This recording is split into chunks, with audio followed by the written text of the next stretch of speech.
Salam, merong iPhone 11 dito. Ayan, may guhit yung LCD. Tapos, nagloloko yung touchscreen. Ayan, papalitan po natin siya ng LCD. So, una, kailangan lang po ng pagbukas na ganyan. Tatanggalin lang yung dalawang tornilyo sa baba.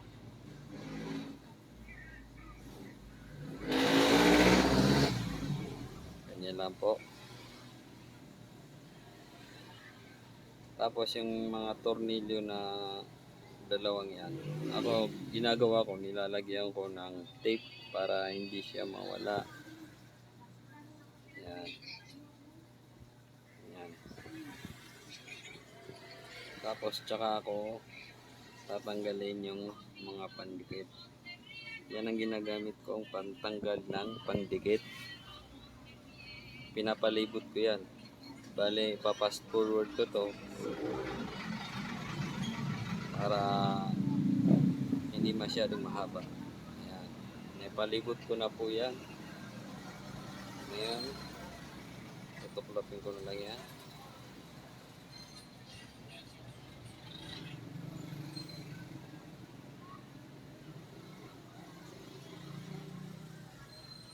Ayan o.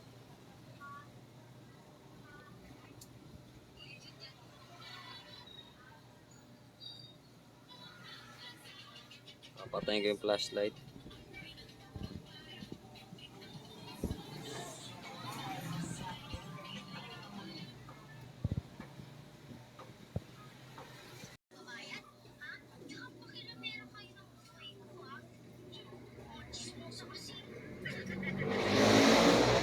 Ayun, tanggal na. Bali, papatayin ko muna siya. Ayun po, ayaw niya mag-touch. Naglolo ko yung touchscreen niya. Ngayon, ang gagawin ko ay hugutin ko na lang yung battery. Didisconnect ko po yung battery.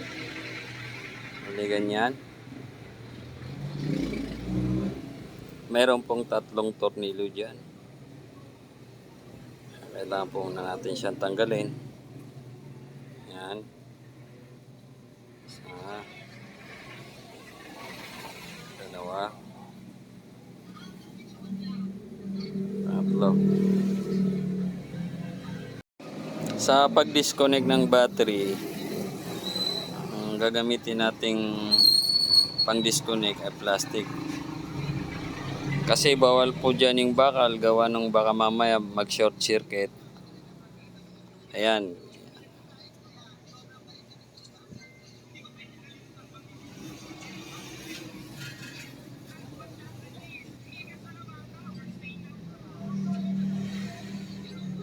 Bali doon po sa LCD, meron siyang 5 tornilyo.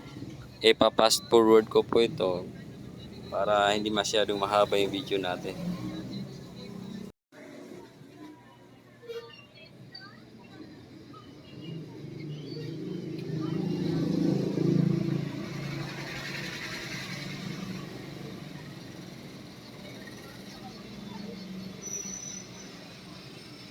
Ayan, tanggal na.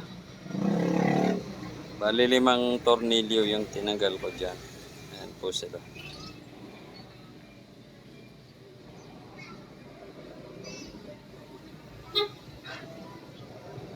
Disconnect ko yung LCD.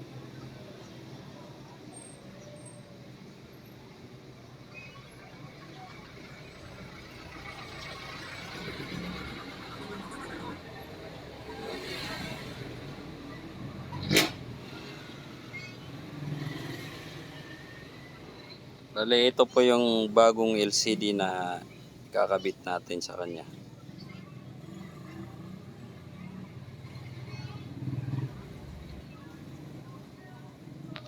Una, iti-testing muna natin siya bago natin i-fix.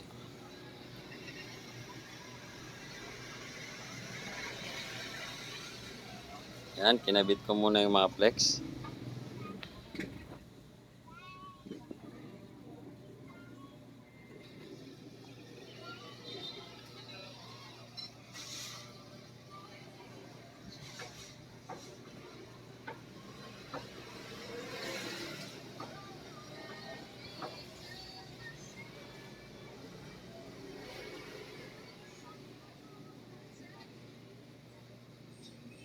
Ayan, okay na siya. Testing muna natin.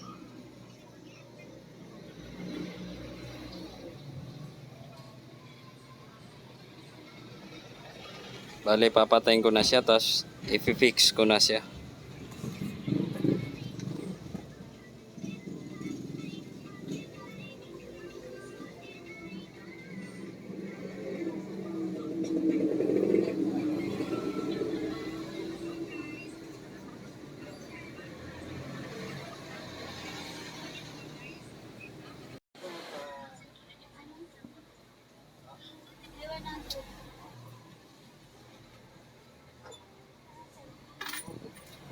Bale, ililipat ko po yung sa airpiece.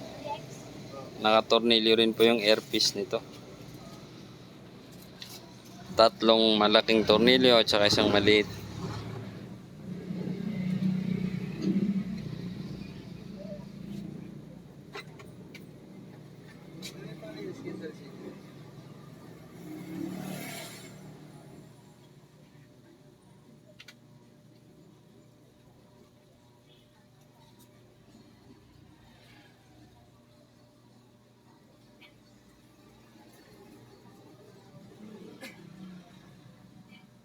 Nandiyan yung maliit.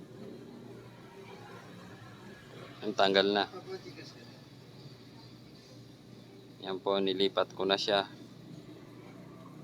Unahin ko muna itornilyo yung maliit.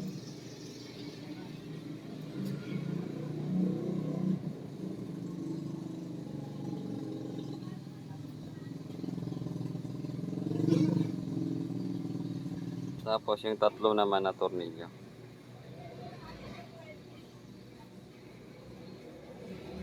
Fast forward ulit ko.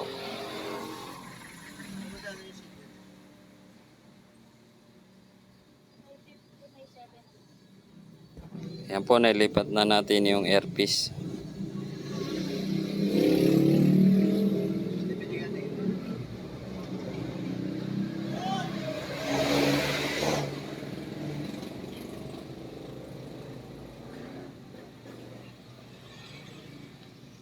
Iko-connect ko na yung LCD touchscreen pati yung airpiece.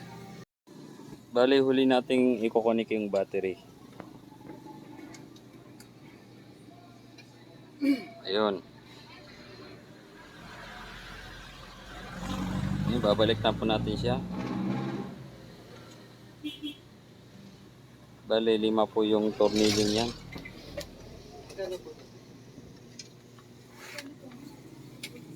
Papas forward ko ulit.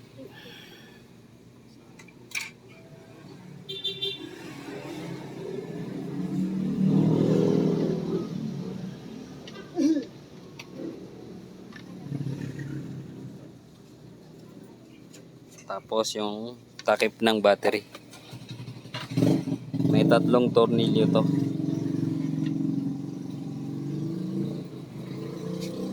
Isa.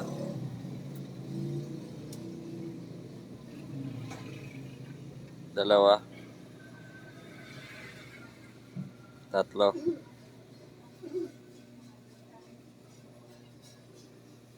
Ayan po. Bali, dito ko siya unahin sa taas. Ayan. Ilalak muna natin siya sa taas bago sa gilid. Tapos sa baba.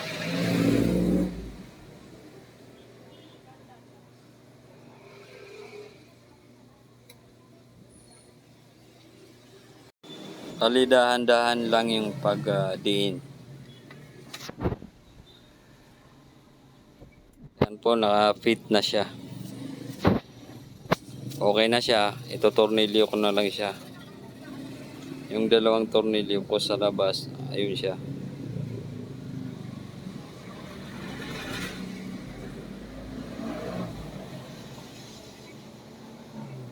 Bali, ang pagtornilyo nito, hindi po pwedeng sobrang higpit. Kasi pag hinigpitan po natin siya ng sobra, mahirap na po siyang tanggalin. Kaya nalo-lost thread siya. Yung saktong higpit lang. Testing.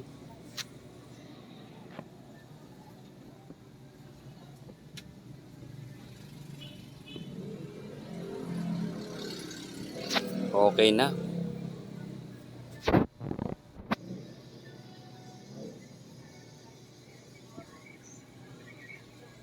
Okay na siya. Sana may nakuha tayong idea dito sa video.